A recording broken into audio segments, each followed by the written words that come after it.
அக்ஷய், பாரத் மாதா Parvati, Madurai Meenakshi, Delhi to Tamil Nadu, Tamil Nadu Delhi. ஒரு நீதிமன்ற கோர்ட்டில் வழக்கு இவ்வளோ ஏறி ஓடுது, ஆடுது, பாடுது. ஒரு பத்திரப்பதிவு, கடவுள் பூமியில் இறங்கி இவ்வளவு பத்திரப்பதிவில் இவ்வளோ சேட்டை நடக்கிற கணக்கு கடவுள் கணக்கு எடுத்து ஆன்லைனில் ஏற்றி கணக்கு கிளியராக அவரே கொடுத்துட்டார். இந்தா நாங்கள் தப்பிச்சேர். இன்றைக்கு வரைக்கும் காவல்துறை வரைக்கும் உள்ள நீதிமன்றம் கோர்ட்டு வழக்காடுது அப்படின்னா காவல்துறை உள்ளே வரக்கூடாது. எல்லாம் அதுக்கு நோட்டீஸ் போடணும். நோட்டீஸ் போட்டு கோர்ட்டிலேருந்து ஆர்டர் வாங்கணும். நாங்கள் உள்ளே அளக்க போகிறோம், நாங்கள் சர்வக்கல்ல ஊழ போகிறோம்ங்கிற கேள்வி வரணும். எதுவுமே இல்லாமல் உள்ளே நாங்கள் தான் அப்படிங்கிற அரசியல்வாதி தாட்டியத்தில் காவல்துறை தப்பு செய்யக்கூடாது. புரியுதா இல்லையா? ஒரு பத்திரப்பதிவில் எத்தனை ஸ்டேஷன் இருக்குது, எத்தனை காவல்துறை என்னமெல்லாம் இருக்குது, புரியுதா இல்லையா? எத்தனை அரசியல்வாதி உள்ளே உட்காந்துருக்கான் ஒரு பத்திரப்பதிவில், அவ்வளவு சேட்டை பண்ணி உள்ளே இருக்குது. அந்த கணக்கு வெளியே எடுக்கணும்.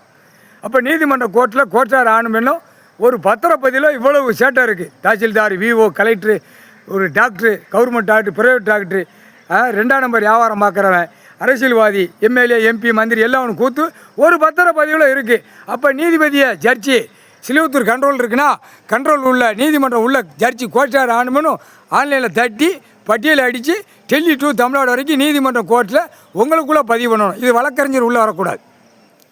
அப்போ நீதிபதியாக சேரணும். நீதிபதியாக சேர்ந்தால் தான் அந்த கணக்கு முடியும். இவ்வளோ தப்பு வருது, கடவுள் கணக்கு போட்டுக்கிட்டு இருக்காரு, இதுக்கு நம்மளா போட்டு இதுக்கு என்ன விட போட்டால் அந்த இராணுவம் உள்ளே வந்தவொடனே, வானரப்படை உள்ளே வந்தவொடனே நீங்களாக கணக்கு எடுக்கல, அந்த இடத்த செக் பண்ணிட்டு வாங்குற கணக்கு வரையில் அப்போ என்ன வரும்? உள்ளே எல்லாவனும் மாட்டுவான். அப்போ தக்க தண்டனை உள்ளே விழுந்துடும். அப்போ அந்த இடத்துல விவசாயத்தை அழிக்க மாட்டான். எல்லாமே அதை ஆட்டோமேட்டிக்காக விவசாயம் பண்ணுவான், திம்மான் போவான். விவசாயத்தை அழிக்கிறதுக்காக கொடுத்துருக்க ஒரே பேப்பர், அரசியல்வாதி ஒரே பேப்பரை விட்டு பாழாக்கி இப்போ பூமி அழித்து நிற்கி கோர்ட்டு நீதிமன்றத்தில் கடவுள் எடுத்து கொடுத்துக்கிட்டு இருக்கார். கடவுளவே ஒரு அவமதிப்பாக நீதிமன்ற கோர்ட்டார் ஆணும் பெண்ணும் டெல்லி டு தமிழ்நாடு, தமிழ்நாடு டெல்லி வரைக்கும் நீதிபதி சர்ச்சு கோர்ட்டார் கடவுள் அவமதிப்பு. இது கடவுள் அவர் நீதிமானாக நிற்கார், இடையே பிடிச்சி நிற்கார். இது கூட நீங்கள் பார்த்து கணக்கு எடுக்கலைன்னா அப்போ என்ன அர்த்தம்? கடவுளே பூமியில் இறங்கிட்டார்னா அவரே கோபத்தில் பூமியில் இறங்கி நிற்கார். என்ன காரணம்? அழிச்சு வாரான். அப்போ அவர்கிட்ட எதிர்த்து நீங்கள் நின்ன மாதிரி இப்போ நிற்கக்கூடிய கணக்கு வருது. அதான் கணக்கு போட்டுருவார், முற்றுப்புள்ளி தோண்டி எடுப்பார். கடவுளில் தோண்டி எடுக்கல எல்லாரும் உள்ளே மாட்டுவான். அதான் கணக்கு. இப்போ நீதிபதியாக போடணும் உங்களுக்குள்ள இப்போ மதுரை இருக்கா, மதுரை கண்ட்ரோலில் எத்தனை நீதிமன்றம் இருக்குது? ஜட்ஜி கோர்ட்டார் பூரா ஆணு பண்ணி டைப் அடிங்க, கம்ப்யூட்டர் அனுப்புவாங்க. இவன் அனுப்புதான்ல அரசியல்வாதி, அனுப்பி பாலாகி தப்பிச்சு போகிறான். நீ அடித்து நீங்களாக உட்காந்து டெல்லி வரைக்கும் எல்லா நீதிமன்றம் ஒன்றா சேர்ந்து நின்று பார்த்தா வேணும். கண்டாரோட பிதி நீதிமன்றத்தை தவறி தான் வெளியே நடத்திட்டான். நீதிமன்றம் தான் கணக்கு, எல்லா சொத்து எல்லாம் டெல்லியிலும் தமிழ்நாடு வரைக்கும் மன்னராட்சி உள்ள கணக்கு எல்லா நீதிமன்றத்திலும் இருக்குது. அது ஏன் விட்ட? ஜமீன் கணக்கு பூரா விவசாயத்தை பூரா பிரித்து அடித்து பேப்பரை கல்வியால் படித்து நச்சு வச்சுட்டான். புரியுதா இல்லையாப்பா? கணக்கு போட்டாச்சு. ஒரு பத்திரப்பதிவை ரவுண்டிங் பண்ணுவார். சேத்தூர் பத்திரப்பதிவை ரவுண்டிங் பண்ணுவார். அங்கே தானே உள்ள கணக்கு தாக்கல் பண்ணி நிற்கி.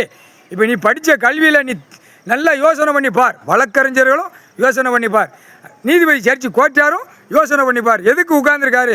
ஒரு பத்திரப்பதியில் இவ்வளோ சேட்டை பண்ணி வாரான், இவ்வளோ சேட்டை பண்ணுதான். நீதிமன்றத்தில் நாடி நிற்கி அந்த இடத்துக்குடைய கணக்கு நீதிமன்ற கோர்ட்டில் நாடி நின்னா தவறு செய்யக்கூடாது. அப்போ கோர்ட்டிலேருந்து நிப்பாட்டணும். உள்ளே எதுவும் போடாத, எதுவும் செய்யாத. புரியுதா இல்லையா? கடவுள் உட்கார்ந்துருக்காரு, அவர்கிட்ட முடியாது, யாராலும் முடியாது. அவன் அரசியல்வாதி ஏற்றி தான் நிற்பான். அவனுக்கு அழிவு நேரம் வந்து கொண்டே இருக்குது. இந்த ஜென்மத்தில் இந்த அரசியல்வாதி இவனை வச்ச உலக நாடே முடிச்சிருவார். எல்லாம் ஆடாத ஆட்டம் ஆடுதான்.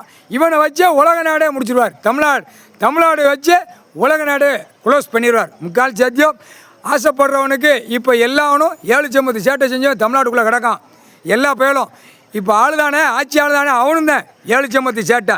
அதுக்கப்புறம் திமுக, அண்ணா திமுக 7 சேட்டை செஞ்சவன், அடுத்தாப்புல பலவற்றை சேட்டை செஞ்சவன். எல்லாவனுமே உனக்கு நாற்காலி சீட்டு வேணுமாடா அப்படிங்கிற கணக்கு, நாற்காலி உட்கார போறியா, அது கடவுள் தான் தீர்மானம். இப்போ அவர் எடுத்துட்டார். தீர்மானத்தை வச்சு ஒட்டு மொத்தமாக வலிச்சல்வோன்னு போட்டாரா, அந்த கணக்கு தான் வரும். பூரா அந்த பேப்பர் அவன் அச்சடித்த பேப்பரில் உள்ளே போயிடுவான் அரசியல்வாதி. அவன் அச்சடித்து பேப்பர் விடுதான்ல, ஒரு ஆதார கார்டு 5000 10,000 இப்படியே விட்டு பாலாக்குதானா, அந்த பேப்பரில் உள்ளே மாட்டி நிற்க, அந்த பேப்பரில் உள்ள செயலறைக்கு தூக்கிடுவார். முக்கால் சத்தியம். புரிஞ்சுக்கப்பா. கோர்ட்டில் நீதிபதி பூரா ஜட்ஜி பூரா புரிஞ்சுக்கப்பா. ஒரு பத்திரப்பதிவில் என்ன அனைத்து உள்ள வழக்கு ஆடுது, வழக்கு நிற்கி அதுக்கு தீர்மானம் கொடுக்கறது யார்? இந்த நிற்கார் பூமிக்கு அதிபதி கடவுள் நிற்கார். இவர் தான் கொடுக்கணும், கூடிய சீக்கிரம் கொடுக்கணும், டைம் இல்லை.